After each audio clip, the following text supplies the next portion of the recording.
Welcome to Vismaya Rashmi vlogs in Kannada.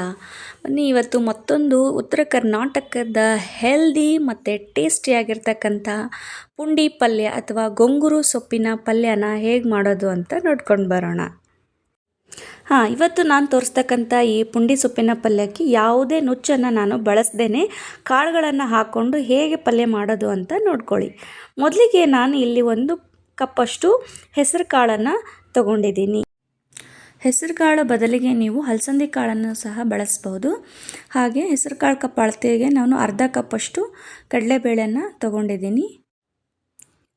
ನಂತರ ಇದಕ್ಕೆ ಒಂದು ಅರ್ಧ ಕಪ್ಪಷ್ಟು ತೊಗರಿಬೇಳೆಯನ್ನು ಸಹ ತಗೊಳ್ತಾ ಇದ್ದೀನಿ. ನಂತರ ಒಂದು ಅರ್ಧ ಕಪ್ಪಷ್ಟು ಶೇಂಗಾ ಬೀಜ ಅಥವಾ ಕಡಲೆ ಬೀಜನ ತಗೊಂಡಿದ್ದೀನಿ. ಸೊ ಇದೆಲ್ಲದನ್ನು ಕೂಡ ನಾನು ನೀಟಾಗಿ ವಾಶ್ ಮಾಡಿಕೊಂಡು ಇದು ಕುಕ್ಕರ್ಗೆ ಹಾಕ್ಕೊಳ್ತಾ ಇದ್ದೀನಿ.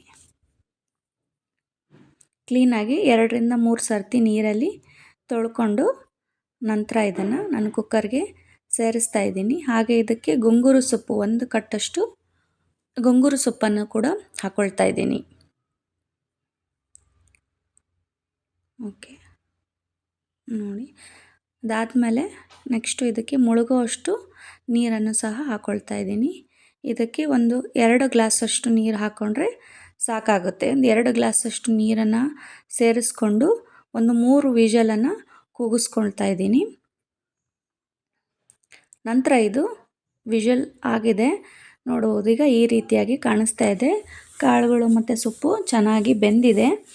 ನಂತರ ನಾವು ಇದನ್ನು ಚೆನ್ನಾಗಿ ತಿಕ್ಕೋಬೇಕು, ಅಥವಾ ಯಾವುದಾದ್ರೂ ಒಂದು ಸೌಟಿನ ಸಹಾಯದಿಂದ ಕಾಳು ಮತ್ತು ಸೊಪ್ಪು ಎಲ್ಲದೂ ಚೆನ್ನಾಗಿ ಹೊಂದ್ಕೊಳ್ಳೋ ಥರ ಅದನ್ನು ಸ್ಮ್ಯಾಶ್ ಮಾಡ್ಕೋಬೇಕು.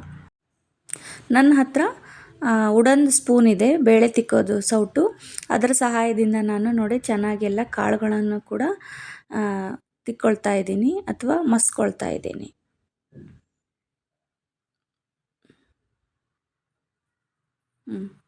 ನೋಡಿ, ಇದರ ಸಹಾಯದಿಂದ ಎಲ್ಲ ಕಾಳುಗಳು ಮತ್ತು ಸೊಪ್ಪುಗಳು ನೀಟಾಗಿ ಹೊಂದ್ಕೊಳ್ಳೋ ಥರ ಹೀಗೆ ಅದನ್ನು ಚೆನ್ನಾಗಿ ಮಸ್ಕೋಬೇಕು.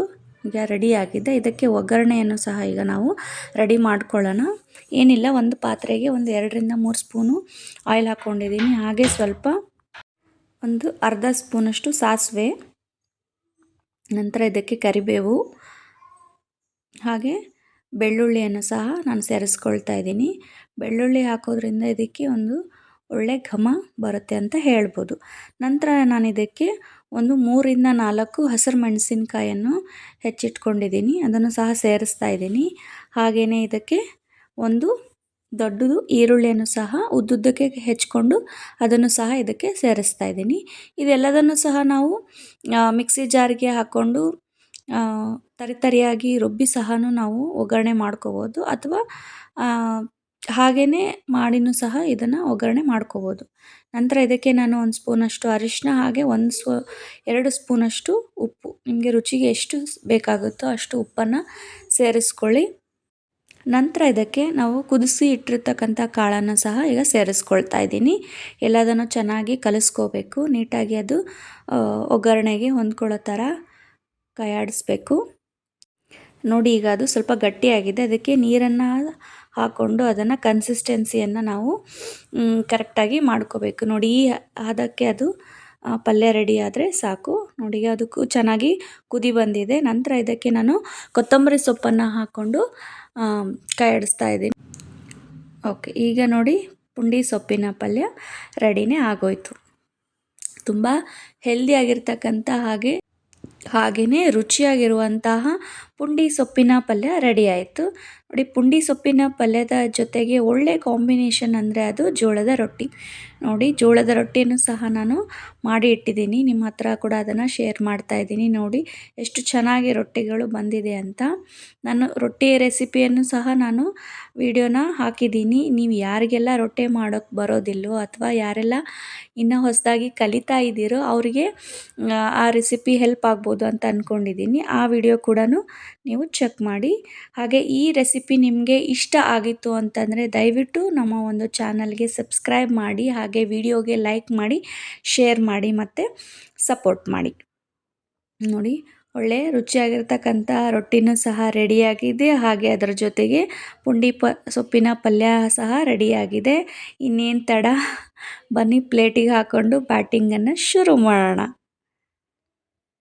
ನೋಡಿ ಎಷ್ಟು ರುಚಿಯಾಗಿ ಹಾಗೆ ಎಷ್ಟು ಅಟ್ರಾಕ್ಟಿವ್ ಆಗಿ ಕಾಣಿಸ್ತಾ ಇದೆ. ತುಂಬ ರುಚಿಯಾಗಿ ಬಂದಿತ್ತು. ನಿಜವಾಗ್ಲೂ ನೀವು ಸಹ ಮನೆಯಲ್ಲಿ ಒಂದು ಸರ್ತಿ ಟ್ರೈ ಮಾಡಿ, ಹೇಗಿತ್ತು ಅಂತ ಕಮೆಂಟ್ ಮಾಡಿ. ಹಾಗೆಯೇ ನೋಡಿ, ನಾನು ಪ್ಲೇಟಿಗೆ ಹಾಕ್ಕೊಂಡಿದ್ದೀನಿ ಪುಂಡಿ ಸೊಪ್ಪಿನ ಪಲ್ಯ ವಿತ್ ರೊಟ್ಟಿ ಹಾಗೆ ಶೇಂಗಾ ಚಟ್ನಿ. ಧನ್ಯವಾದಗಳು.